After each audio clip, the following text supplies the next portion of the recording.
quero falar com os irmãos nessa noite sobre as marcas que eu, como pastor, e eu creio que nós, como igreja, deveríamos desejar que a Igreja das Boas Novas tenha. Marcas. Então vamos orar e vamos falar com o Senhor. Senhor Deus nosso Pai, Deus de graça e misericórdia, louvado e engrandecido seja o teu santo nome. Pai, nós reconhecemos que só estamos aqui nessa noite por causa da tua graça. Se não fosse o Senhor, nós não estaríamos aqui. E, ó Pai, se não fossem as tuas misericórdias, nós já teríamos sido consumidos. Por isso nós te louvamos e bendizemos o teu nome nessa noite. E queremos agradecer a ti, Pai Santo, pela bondade sobre nossas vidas. Nós queremos nessa noite ouvir essa palavra e eu peço a ti que o Senhor possa aplicá-la em nossos corações, nos dando entendimento sobrenatural da tua palavra. Eu te peço em nome do Senhor Jesus. Amém. Marcas que desejo para a nossa igreja. Marca, o que é uma marca? Marca é uma representação simbólica de uma entidade. Quando você vê, por exemplo, uma marca, você não precisa ler, né? Mas você bate o olho e você já sabe do que se trata, né? Algo que permite identificá-la de um modo imediato, como, por exemplo, um sinal de presença, ou até mesmo uma simples pegada. Se você vê uma pegada que tem uma bolinha maior e 4 bolinhas pequenas assim, você vai imaginar que foi um gatinho que passou ali, não foi? Aquela pegadinha de gato. Agora, se ela for grande assim, você vai imaginar que é uma onça, né? Então, quando era criança, meu pai ensinou a gente a fazer com a mão assim, ó, marca de pegada de onça, para assustar os outros na roça, né? Então, se passava a fazer marca de pegada de onça, a pessoa ficava assustada, foi uma onça que passou, que não era moleque fazendo arte. Então, marca é isso. Às vezes uma marca, né? Você fica com uma cicatriz no corpo, é uma marca, e te lembra alguma coisa, não lembra? Todas as cicatrizes que eu tenho, eu posso lhe contar a história, né? Do que foi que aconteceu. Um símbolo, uma palavra, pode definir uma marca, pode referir uma marca. No entanto, o conceito de marca é bem mais abrangente do que uma simples representação gráfica. Por quê? Porque uma empresa, ela comunica uma promessa por meio da sua marca. Vou repetir, uma empresa, por exemplo, ela comunica uma promessa por meio da sua marca. Como você, por exemplo, vê um carro, você não conhece carro, mas você vê um cavalinho assim, empinando no capô do carro, você imagina o quê? É uma Ferrari isso aí, né? Ou alguém só colou essa marca aí. Mas você imagina que, sendo uma Ferrari, o que você imagina que aquele carro é? Caro e veloz, não é verdade? Você imagina que é um carro caro e veloz. Eu imagino, eu nunca andei de Ferrari, malemar cheguei perto de uma vez, né? Mas eu imagino que seja algo assim. Quando você, por exemplo, se você ganhar um presente, uma caixa mais ou menos desse tamanho aqui, um pouco maior, e tiver uma maçãzinha mordida na caixa, você fica feliz ou fica triste? Fala, poxa, me deram um presente que é uma maçã mordida. O que você imagina que tem lá dentro? Um iPhone. Vocês não conhecem não, gente? Por que vocês não falam? Vou te falar. É um iPhone. Todo mundo, pelo menos que eu conheço, quer ter um iPhone. Porque ela diz que é o melhor que tem. Tal. Então, você imagina que uma marca, ela comunica uma promessa de um produto. O diferencial daquela marca em frente aos concorrentes, a que faz de um estilo especial. Então, quando você tem uma marca, ela não é só uma marca, não é só um logo, não é só algo que identifica, mas ela carrega em si uma promessa, ela carrega em si um nome. Por exemplo, nos anos 80 surgiu uma marca no Brasil, CCE. Quem lembra da CCE, o pessoal lá? Então, não era uma marca que tinha assim uma fama muito legal. Então, só quando você não tinha dinheiro para comprar uma Philips, uma Filkitachi, né? Uma Sempre Toshiba, aí você comprava uma TV CCE. Até colocaram um apelido, que CCE significava comecei comprando errado, né? A Fiat também começou com uma fama ruim, né? Me lembro que o primeiro Fiat 147 era "fui enganado, agora é tarde". Então, tinha essas coisas assim da marca, né? Então, uma marca, ela carrega uma promessa de um produto. Promessa de um produto, um diferencial que lhe faz aquilo. Irmãos, nossa igreja tem um logo, né? Interessante que aqui eu acho que a gente não tem nenhum logo. Então eu conversei com o irmão Wagner, não foi, irmão Wagner, que nós estamos planejando trocar o púlpito. Talvez para o próximo aniversário, não sei. Nós queremos colocar o nosso logo aqui. Alguém tem algum logo aí para mostrar? Né? Se achar aí, coloca aí, irmão, no Data Show. O logo da igreja. Né? Esse logo aí foi criação da Ruth, né? Com umas ideias minhas. Mas eu vou explicar para os irmãos, se o Rafa conseguir achar ali o logo da igreja.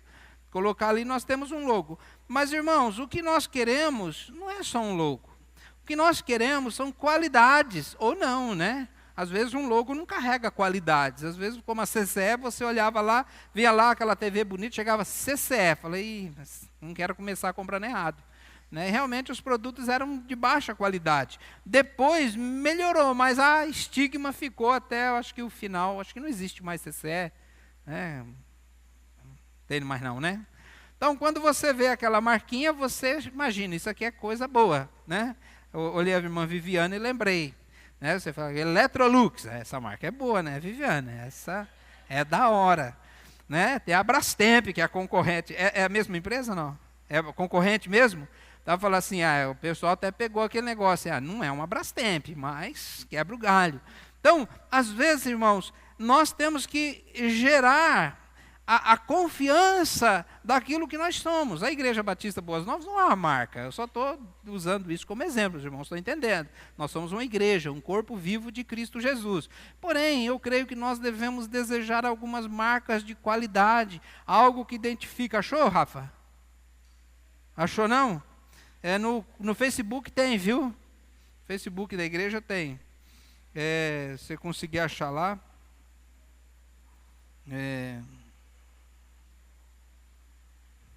Olha lá, ele vai achar, quer ver?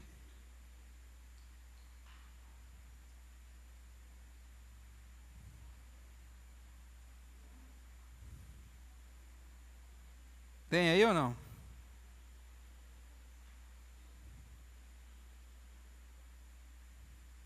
Não? Tá difícil mesmo, né? Olha lá no cantinho lá. É isso aí, ó.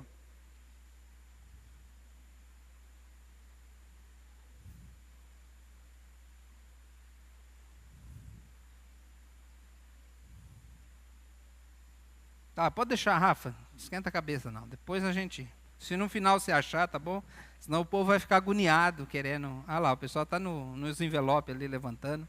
Tem no envelope, tem, mas não está completo, né? O logo tem uma frase embaixo. Tá bom, não esquenta a cabeça. Depois a gente vê isso aí. Eu esqueci, mas não tem problema. Então, irmãos, vamos lá. Presta atenção agora. Esquece a marca, esquece o logo. Vamos pensar no que nós queremos que esse logo lembre. Amém?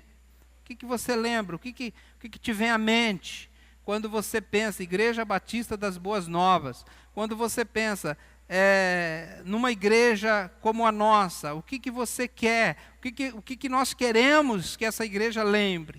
Em primeiro lugar, eu coloquei 4 coisas aqui.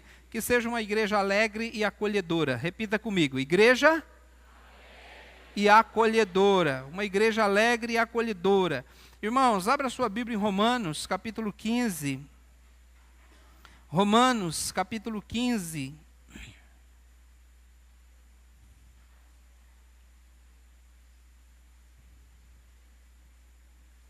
Versículo 5.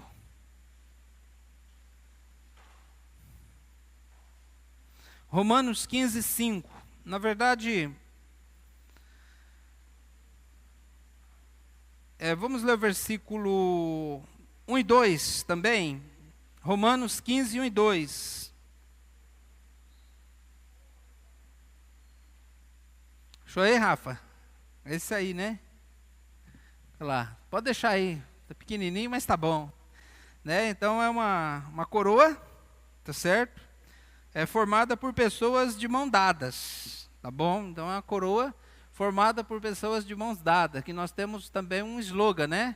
Que alguém sabe slogan, não? Unidos em amor, expandindo o reino de Deus. Vamos falar todo mundo junto? Unidos em amor, expandindo o reino de Deus. Então, unidos em amor, expandindo o reino. A coroa é do rei Jesus, do reino. E nós estamos unidos em torno do rei para expandir o reino, que na nossa visão já foi implantado na terra com a chegada do rei Jesus, e que vai culminar no final, no futuro próximo, quando Jesus reinar completamente sobre tudo e sobre todos. Então, irmãos, em primeiro lugar, a primeira marca, ser uma igreja alegre e acolhedora. Romanos 15, versículo 1 e 2. Nós que somos fortes devemos suportar as fraquezas dos fracos e não agradar a nós mesmos. Cada um de nós deve agradar a seu próximo para o bem dele, a fim de edificá-lo. Versículo 5. O Deus que concede perseverança e ânimo, deles um espírito de unidade, segundo Cristo Jesus, para que com um só coração e uma boca vocês glorifiquem a Deus e Pai de nosso Senhor Jesus Cristo.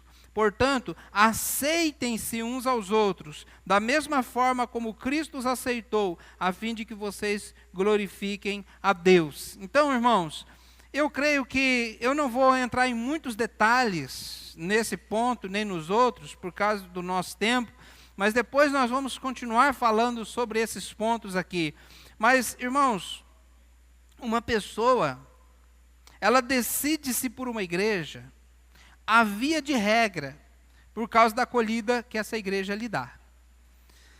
Alguém disse que uma pessoa só fica numa igreja se ele tiver 3 amigos. Ninguém fica num lugar onde ele é rejeitado, onde ninguém o cumprimenta, onde ninguém o abraça, onde ninguém se importa com a vida dele. A via de regra, nós gostamos e preferimos estar num lugar onde nós somos acolhidos.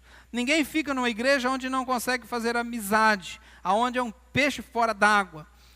Porque as pessoas são importantes para Deus e o relacionamento conta muito. Se você contar no Novo Testamento, há mais de 30 vezes em que a Bíblia diz uns aos outros. Então eu creio que a marca que deve ter na nossa igreja de alegria e acolhimento. Uma pessoa, quando eu digo, irmãos, uma igreja alegre, é marcada pelo júbilo. A Bíblia fala da alegria, a Bíblia fala de nós estarmos estimulando uns aos outros, estarmos realmente incentivando uns aos outros ao amor, à prática das boas obras. Eu entendo que o cristianismo, a fé cristã, é para nos tirar do lamaçal do pecado e nos transportar para o reino do amor de Cristo, aonde abunda a alegria. A Bíblia diz que o reino de Deus não é comida nem bebida, mas é alegria e paz no Espírito Santo. A alegria realmente deve fazer parte do povo de Deus. Nenhum culto a Deus deve ser marcado por tristeza, mas por celebração do seu amor.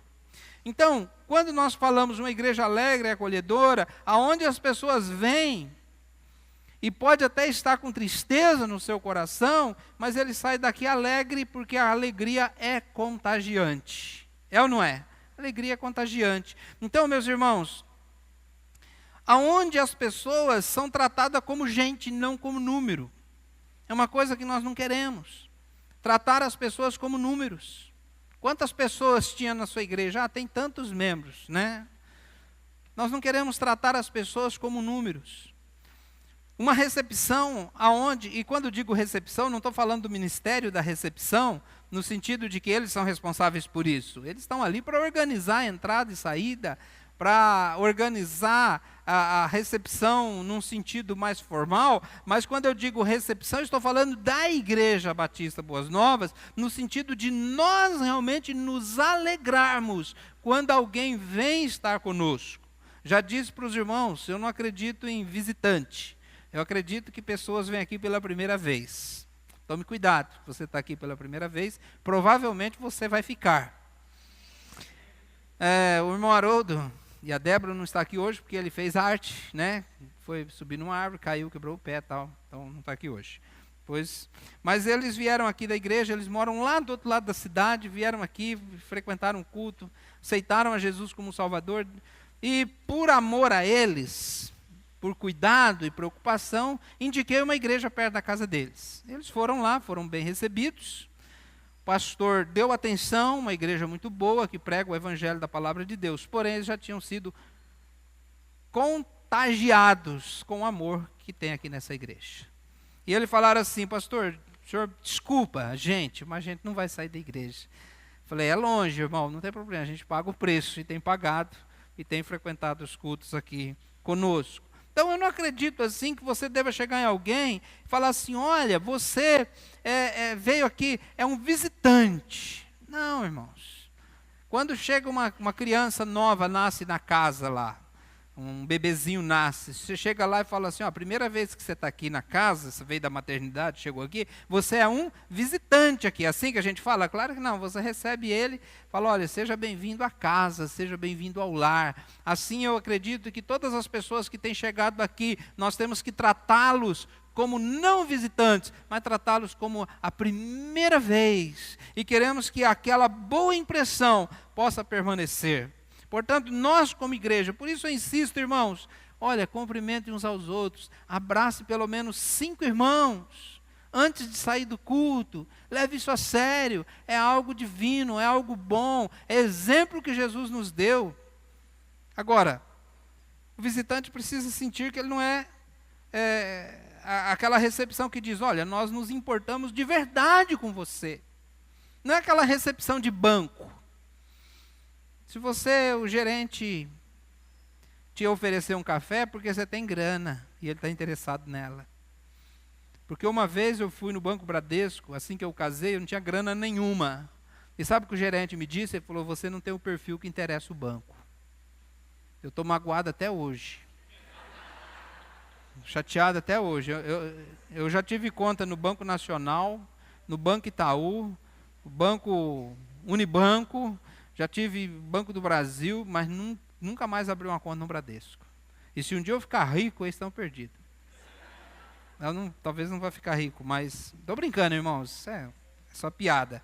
Mas é verdade, irmãos, você não pode ter aquela recepção que, como se nós vem aqui, nós nos interessamos no seu dízimo, nós nos interessamos nos seus bens. Não, irmãos, nós nos interessamos na sua vida, nós nos interessamos no seu bem-estar, nós nos interessamos. A pessoa que vem à igreja precisa sentir que ele não é um cliente. Do outro lado, o nosso interesse deve ser na sua salvação, na sua transformação, no bem-estar pessoal dele, no bem-estar da família. A nossa intenção deve ser simplesmente servir as pessoas como Jesus serviu.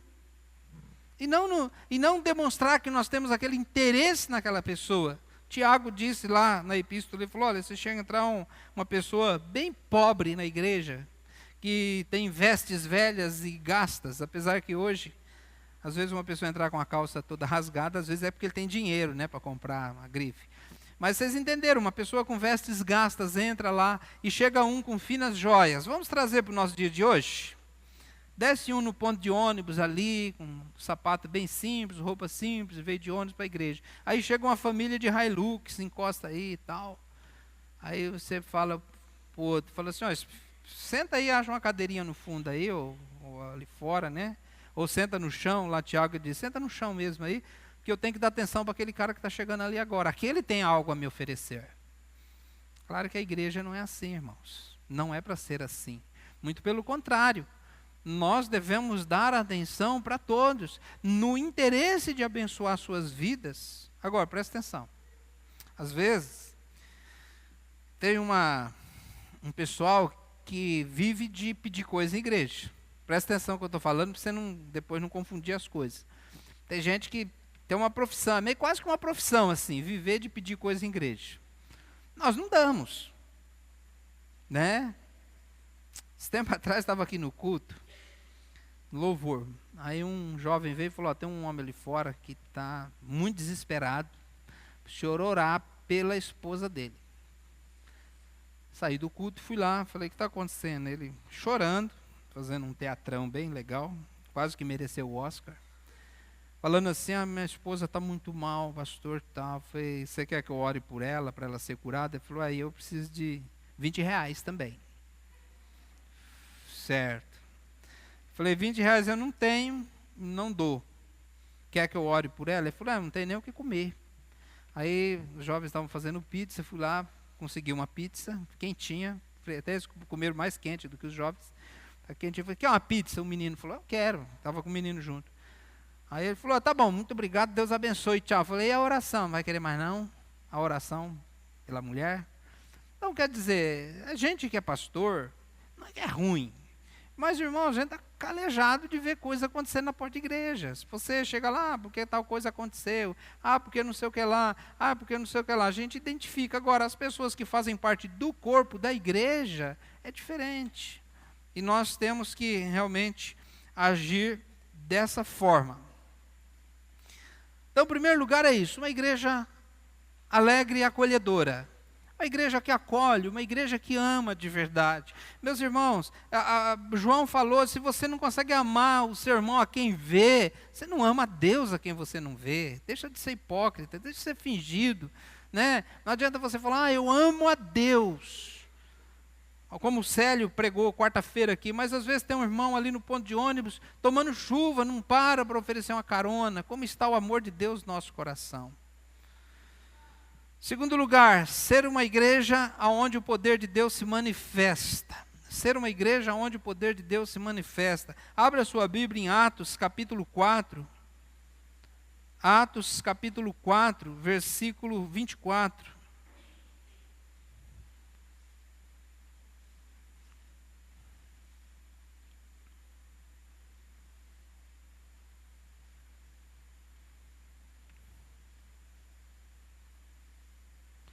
Diz assim, Atos 4, 24, diz assim, ouvindo isto, levantaram juntos a voz a Deus, dizendo, ó soberano, tu fizeste o céu, a terra, o mar e tudo que nele há. Tu falaste pelo Espírito Santo, por boca do teu servo, nosso pai Davi. Por que se enfurecem as nações e os povos conspiram coisas em vão? Vamos pular para o versículo 29. Agora, Senhor, considera as ameaças deles e capacita os teus servos para anunciarem a tua palavra corajosamente. Estende a tua mão para curar e realizar sinais e maravilhas por meio do nome do teu santo servo Jesus. Depois de orarem, tremeu o lugar aonde estavam reunidos. E todos ficaram cheios do Espírito Santo e anunciavam corajosamente a palavra de Deus. Então, irmãos, o que aconteceu aqui? Pedro e João foram detidos porque estavam pregando o Evangelho. E lá os líderes religiosos não puderam impedir que eles proclamassem o nome de Jesus, não havia uma lei para isso, e eles advertiram severamente para que não pregassem mais em nome de Jesus. E eles então desafiaram esses líderes dizendo assim, olha, nós mais importa obedecer a Deus do que obedecer a homens, ou seja, nós vamos continuar pregando. E eles falaram, vocês vão ver só o que vai acontecer com vocês. Depois eles reuniram com a igreja e deram um relatório a respeito das ameaças que estavam acontecendo. E ouvindo isso, versículo 24, o que eles fizeram? Em vez de se lamentar, em vez de chorar, de reclamar, de fazer postagem no Facebook, o que eles fizeram? Versículo 24, levantaram unânimes a sua voz a Deus. E é isso que a igreja deve fazer diante das circunstâncias adversas. Deve se reunir e buscar Deus em oração. E eles pediram duas coisas aqui para o Senhor nessa oração, irmãos. Primeira coisa que eles pediram foi, versículo 29. Agora, Senhor, considera as ameaças deles. E interessante, porque eles poderiam pedir assim para eles morrerem, para Deus mandar uma doença no fígado deles, para eles morrer logo, ou um câncer fulminante. Não, eles pediram o quê? Eles falaram assim, Senhor, considera a ameaça deles e capacita os teus servos para anunciarem a tua palavra corajosamente. Então, a primeira coisa que eles pediram era, diante das circunstâncias adversas da vida, nós queremos capacidade para continuar anunciando com coragem o Evangelho do Senhor Jesus. E a segunda coisa que eles pediram no versículo 30 foi, Estende a tua mão para curar, realizar sinais e maravilhas por meio do nome do teu santo servo Jesus. Então eles pediram que Deus pudesse estender a mão dele sobre a igreja e que o poder de Deus se manifestasse por meio de curas e ele pudesse dar sinais de que o poder de Deus estava no meio deles. Depois de orarem, tremeu o lugar em que estavam reunidos, todos ficaram cheios do Espírito Santo e anunciavam corajosamente a palavra de Deus. Irmãos, o cristianismo é marcado na sua história pela ação sobrenatural de Deus. O cristianismo é uma religião do sobrenatural. O poder de Deus deve se manifestar na igreja. Isso aconteceu com a igreja apostólica e o mesmo poder do nome de Jesus ainda está sobre a igreja do século 21. Amém?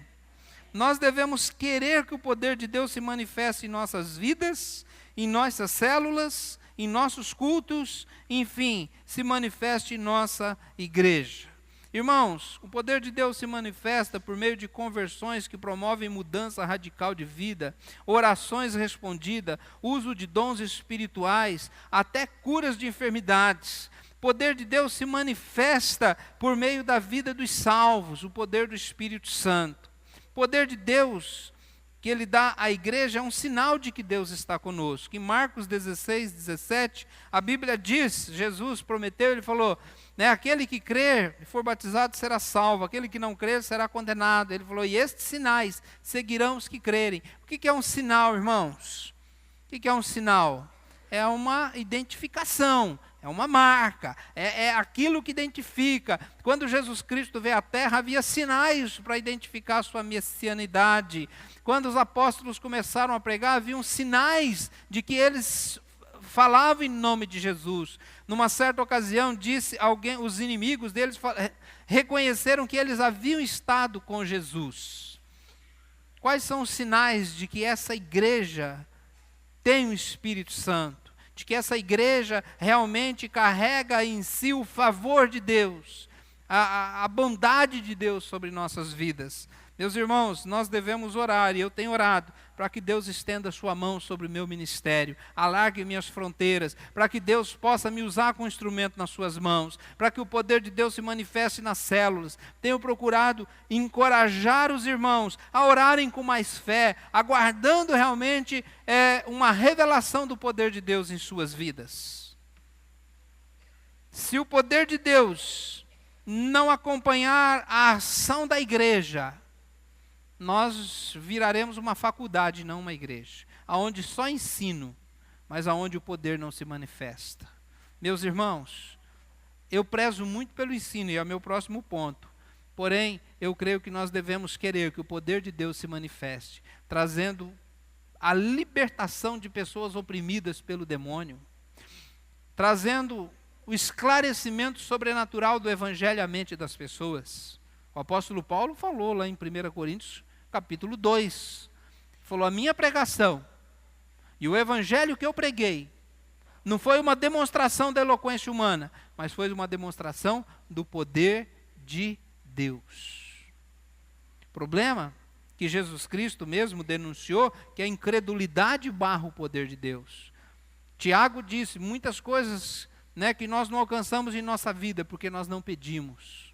Meus irmãos, eu creio que nós devemos buscar a manifestação do poder de Deus. Não estou falando, irmãos, talvez você fique, talvez até um pouco arrepiado, pensando, puxa, só que o pastor está pensando em transformar a Igreja Batista das Boas Novas num tipo de universal do Reino de Deus, onde os cultos são de cura, esse tipo de coisa. Não é isso que eu estou falando, irmãos. Pode ficar tranquilo, tá bom? Fica tranquilo. O que eu estou falando é que nós devemos desejar, como esses irmãos desejaram, que o sinal de Deus esteja sobre nós, aonde as pessoas possam realmente entender que nós oramos a um Deus vivo, nós cremos num Deus vivo, nós servimos um Deus vivo, e o Deus vivo, Criador dos céus e da terra, está com a sua mão poderosa sobre a Igreja Batista das Boas Novas. Terceiro lugar, terceira marca, ser uma igreja com ensino objetivo e honesto. Ser uma igreja com ensino objetivo e honesto. 1 Timóteo, capítulo 1, 1 Timóteo, capítulo 1, versículo 3. 1 Timóteo, capítulo 1, versículo 3, diz assim: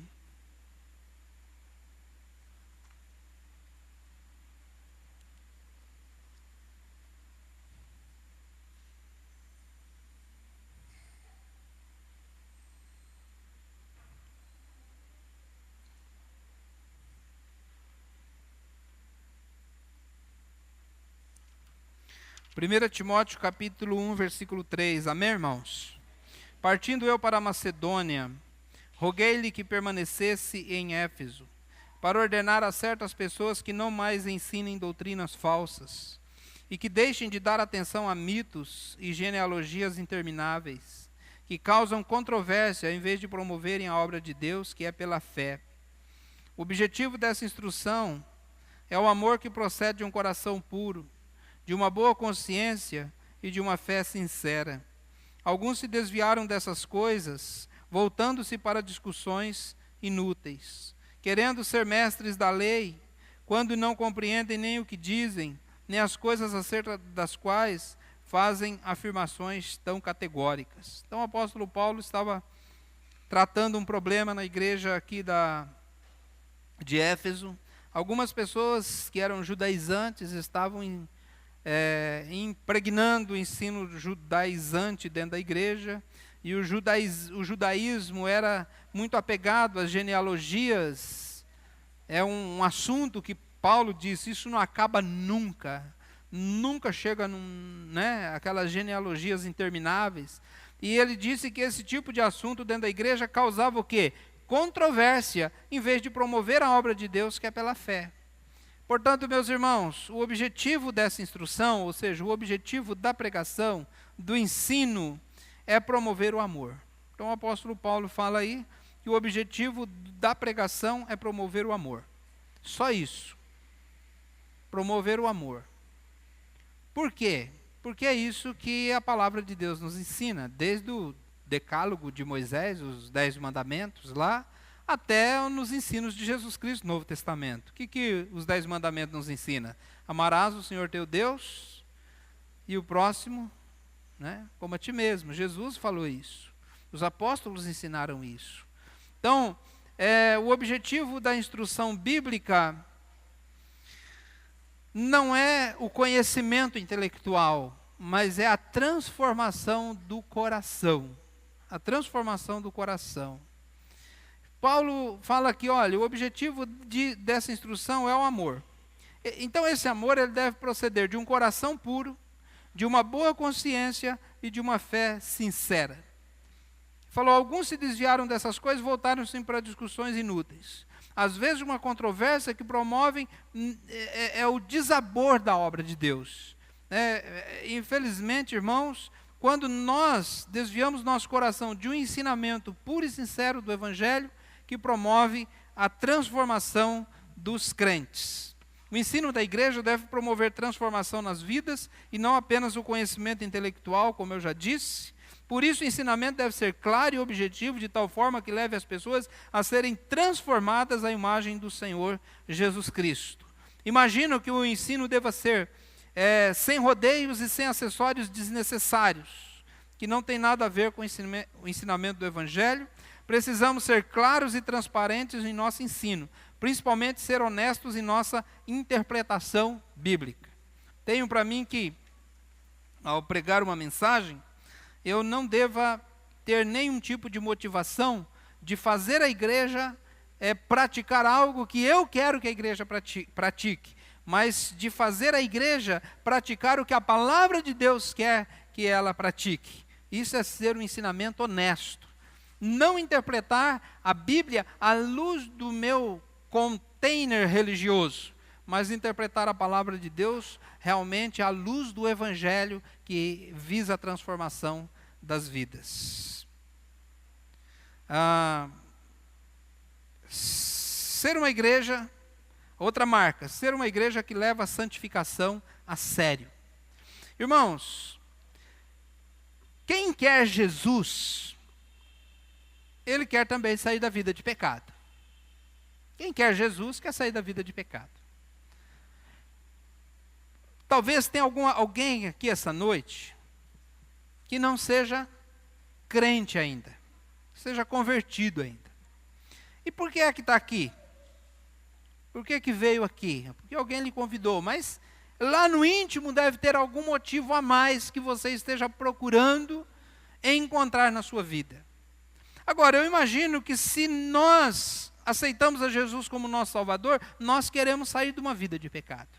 Ninguém quer receber Jesus para continuar do mesmo estilo de vida que ele tinha antes. Aliás, até algumas pessoas que não são crentes dizem assim, olha, eu não aceitei Jesus ainda, mas se um dia eu aceitar, é para mudar de vida radicalmente. Talvez não entenda muito bem os parâmetros do que isso significa, mas ele está dizendo com sinceridade, porque ele entende que quem quer Jesus quer sair da vida de pecado. Jesus veio ao mundo para nos libertar dos pecados. Portanto, escândalos, prática de pecado, atitudes duvidosas, é um tiro no pé da igreja que deseja ganhar almas para o Senhor Jesus Cristo. Antes de acreditar em Jesus, a pessoa acredita na igreja, acredita no líder da igreja, acredita que nós somos sal e luz do mundo. Portanto, a chamada do Evangelho é uma chamada à santidade. O que é a santidade? Tão somente viver separado do mundanismo, da forma mundana de viver. A igreja não é mais mundo, a igreja agora é separada para Cristo Jesus. Portanto, meus irmãos, a santidade numa igreja deve ser levada a sério. Eu falei que eu não ia explicar muito sobre os pontos aqui, e numa outra ocasião eu explicaria melhor, porém, esse ponto eu quero dar uma pincelada bem rápido aqui. Porque quando nós falamos em santidade, muitas pessoas, ao invés de entender uma coisa, entendem outra distorcida e diferente daquilo que nós entendemos como ser santidade. Às vezes fala santidade, a pessoa entende que ele deve aderir a algumas práticas religiosas na vida dele. Isso é um ensino muito comum em algumas igrejas, infelizmente. O que é uma pessoa santa? Pessoa santa que não anda com o botão da camisa desabotoado. Sempre abotoado, de gravata, de paletó. Pessoa que guarda uma série de regras e normas concernente a vestuário, tamanho do cabelo. Santidade é contra piercing, tatuagem, filmes da Disney. É ouvir só música evangélica e algumas músicas evangélicas.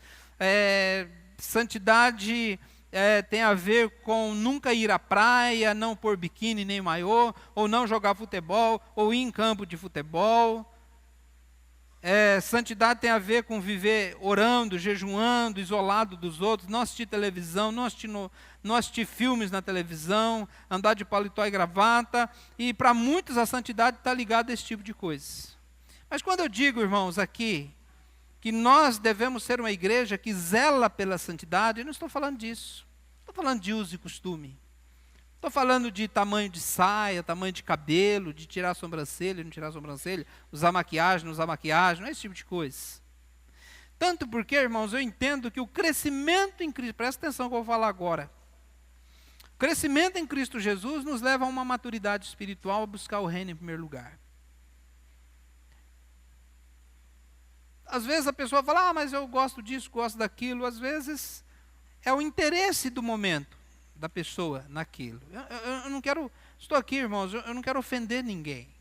Quero falar com amor e carinho com o pastor dessa igreja. Mas o apóstolo Paulo diz, quando eu era menino, eu me interessava pelas coisas de menino. Quando eu me tornei homem, deixei das coisas de menino. Quando eu era menino, eu gostava de coisas de menino, de carrinho, de estilingue. E a minha alegria era olhar na vitrine e ver um carrinho e meu pai comprar. Hoje eu saí com meu pai e ver um carrinho, eu não quero que ele compre um carrinho para mim, eu quero que ele compre um carrão. Né? Brinquedo de gente grande. Mas o que eu digo é que muitas vezes alguns crentes, ainda por imaturidade espiritual, estão ainda perseguindo alguns objetivos fúteis na vida. que não vai levar a nada, não vai acrescentar nada, não vai aumentar nada a vida dele, mas ainda é uma vaidade, algo que ele ainda não estabeleceu na vida dele, algo que ele pudesse olhar só para Jesus e buscar o reino em primeiro lugar. Eu digo para os irmãos, eu já tive algumas coisas assim na minha vida, mas certos assuntos hoje não me interessam mais. Porque eu acredito que eu alcancei um nível de maturidade onde eu estou buscando outras coisas dentro do reino de Deus. Portanto, meus irmãos, o que é santidade? Santidade está ligada com mortificação dos pecados que habitam em nós e de vivermos de acordo com a vontade revelada nas Escrituras. Abra sua Bíblia em Colossenses capítulo 2. Rapidinho, meu tempo está acabando. Colossenses capítulo 2. Diz assim, Colossenses 2, 23. Quer ver? Eu vou ler para os irmãos aqui.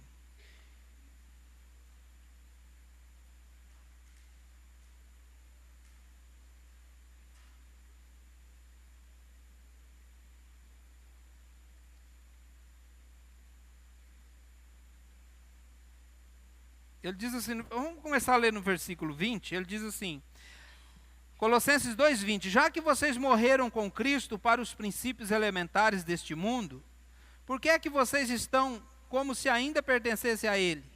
Se submetendo às regras, não manuseie, não prove, não toque. Todas essas coisas estão destinadas a perecer pelo uso, pois se baseiam em mandamentos e ensinos humanos.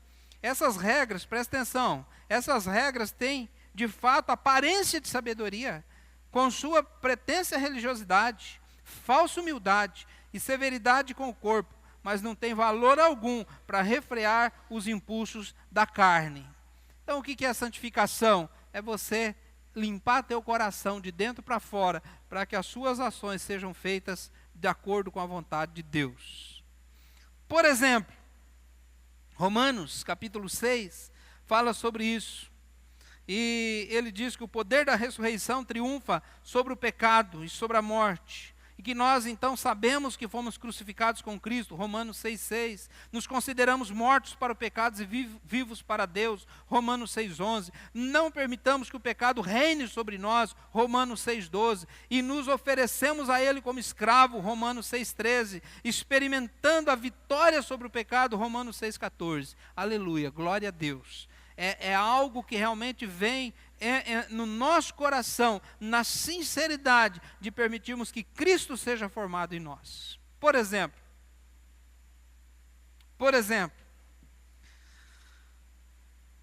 há coisas em nosso coração que quanto mais religiosos nós nos tornamos, mais aquilo se acentua e se torna um pecado cada vez mais grave.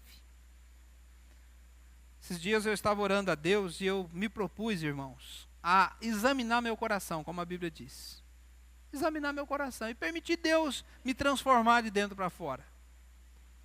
Estava pensando esses dias, só um exemplo, tá? Sobre a inveja. Você é invejoso? Não. É só as pessoas que têm inveja de mim. Percebeu? Eu procurei no Google. Como que eu posso saber, só para uma pesquisa meia boba, mas queria saber. Como eu posso saber se eu sou uma pessoa invejosa? Não tem. Eu achei mais de 30 sites que dizia como identificar se alguém tem inveja de você, 10 sinais que seu amigo de trabalho é invejoso, 5 sinais de que alguém está te invejando. Eu percebi, então, quer dizer que eu nunca invejo ninguém, é só os outros que têm olho gordo para cima de mim? É só os outros que me invejam? Você não tem inveja de ninguém? Aí eu comecei a examinar meu coração. Mas não porque eu estou numa crise dessa, não, irmãos, é porque está na sequência de que eu tenho examinado a minha vida à luz de alguns critérios bem íntimos do meu coração. Tem inveja. Aí não achei nada, parâmetro, né? Vamos falar a palavra de Deus.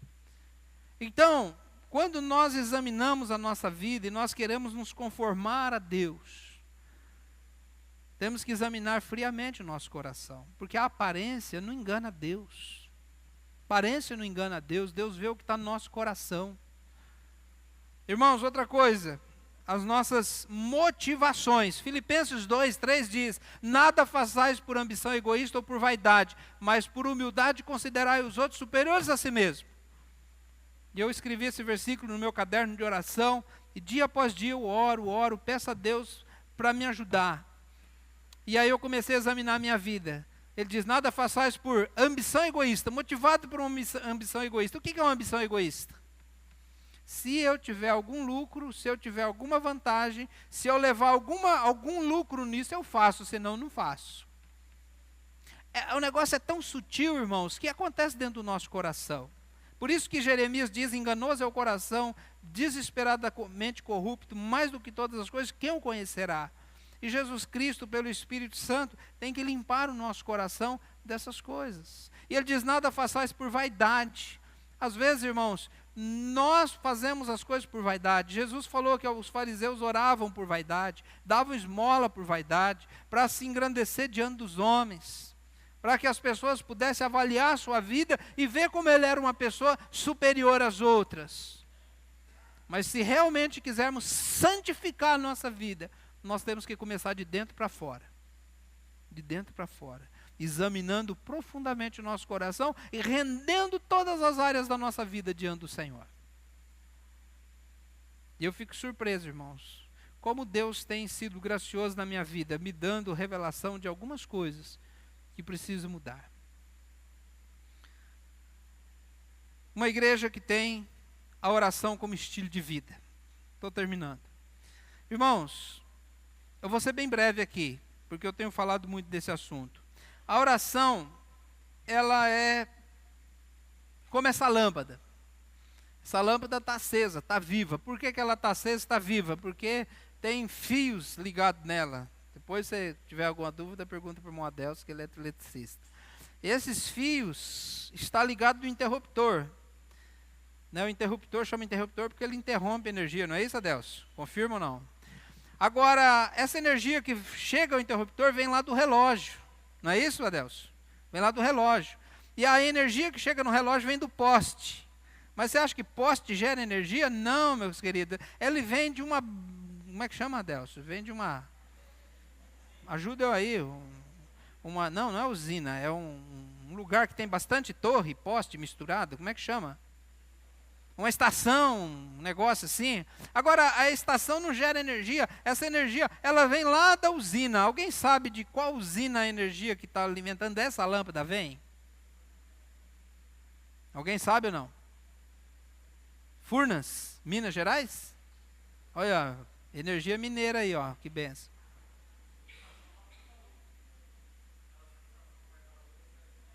Lá perto do Haroldo, é uma subestação que fala? Subestação de distribuição de energia. Ela não vem aqui, ela não está vindo aqui, assim, ela tem um lugar que ela é gerada.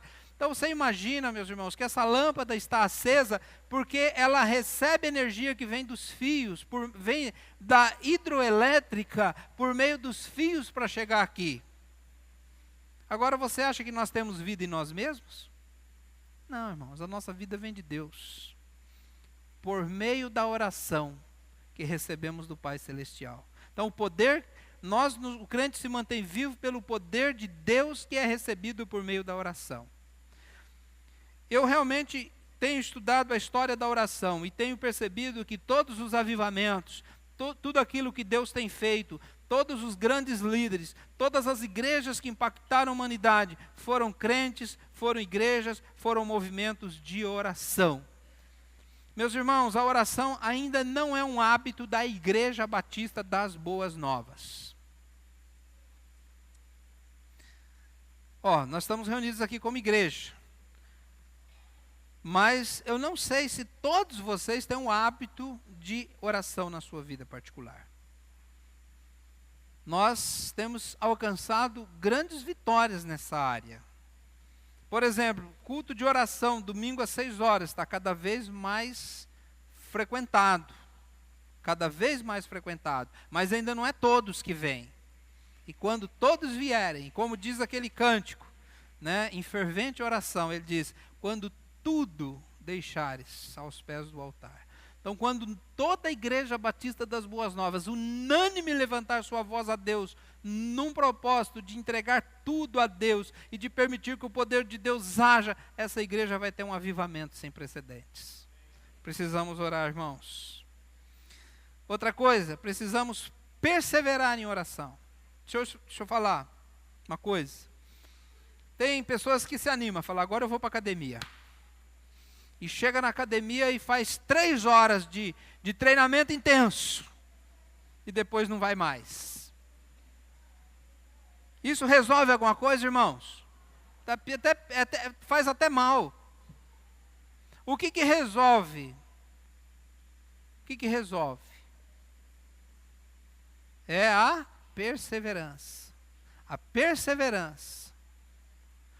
Você tem que ir todo dia. Todo dia. Todo dia. Todo dia. Todo dia. A oração é assim, irmãos. É aquela oração de bombeiro. Quando a casa está pegando fogo, aí você corre orar. Não, você tem que perseverar. Você tem que ter objetivos determinados. E você deve buscar. Você deve orar. Você deve orar. E continuar orando. E insistindo em oração. Até quando, pastor? Até Jesus Cristo voltar e nós estivermos na presença dele. Senão nós vamos ter que orar. Temos que orar. E por último, irmãos, 1 minuto só. Uma igreja que multiplica líderes. Como a igreja, nós alcançamos a visão de ser uma igreja que trabalha usando líderes leigos para o discipulado e cuidado com novos convertidos. Queremos ser uma igreja onde os crentes têm liberdade e oportunidade para liderar. Por isso, queremos oferecer oportunidade de treinamento a todos. Precisamos ser claros e transparentes naquilo que nós queremos que os membros alcancem suas vidas. Por exemplo, escada de sucesso. Quem sabe de cor? Vamos lá, me ajuda aí. Primeiro é ganhar, consolidar, edificar, treinar e enviar. Está fraco ainda, hein? Precisamos melhorar isso aí. Ganhar, consolidar, edificar, treinar e enviar. Meus irmãos, nossa visão é que todo salvo é um ministro e que nós realmente devemos buscar isso, multiplicando líderes para que possam assumir o cuidado do povo de Deus. Essas são as marcas que eu gostaria e tenho orado insistentemente ao Senhor para que a nossa igreja possa ter. Vamos orar, irmãos? Senhor Deus nosso Pai, eu quero te louvar pela Igreja Batista das Boas Novas, que nessa noite, ó Deus, nós recebemos essa tua palavra. E que seja verdade em nossa vida, que seja real em nossa vida, que possamos, Senhor, caminhar e perseguir esses objetivos. Eu te peço, nos ajude, nos dê graça em nome de Jesus. Amém.